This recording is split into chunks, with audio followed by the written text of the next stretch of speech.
May isda pa rin po pala kami na dumating ngayon kahit medyo masama pa rin po yung panahon.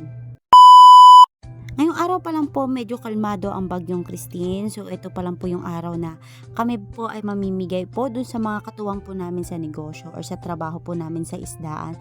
So naisip po namin mag-asawa mamigay po ng bigas, kaunting tulong or pantawid gutom lamang po kasi hindi po talaga nakakalaot pa yung mga bangka dahil po ay medyo malalakas pa yung mga alon. So meron naman po mga bangka na na-stranded kasi po bago yung bagyo umalis na po sila. So una po syempre bumili po muna kami ng bigas ng asawa ko. Tapos yan po ipapamigay namin. Hindi nga po pala siya ganun kadami kasi ito lang naman po yung kaya ng budget namin. Kasi hindi po namin kayang bigyan. So kasama po namin dyan mag-repack yung ang dalawang anak po namin. So yan katuwang po namin sila.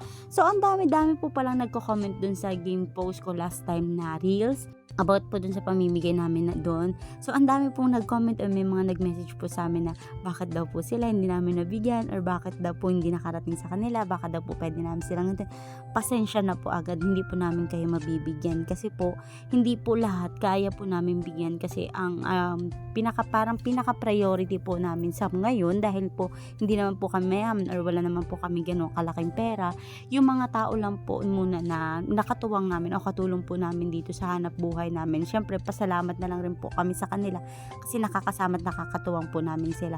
Yun lang po. So siguro po pag naging alkalde na kami Char. So pag naging alkalde na kami ng Mindoro ganyan, pagod siguro kami makakapamigay sa inyo.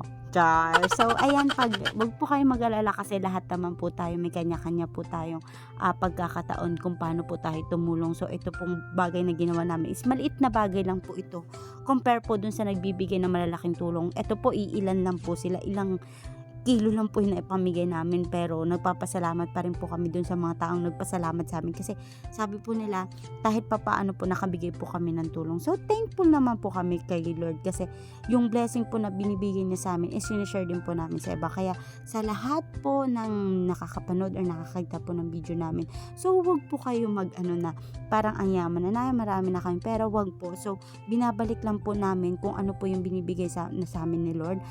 Ang nakakatawang pangyayari pa nga po pala dito is namigay po kami ng bigas. Tapos syempre hapon na po kami nung nakauwi niyan. Naalala ko kami po pala ay wala ring bigas.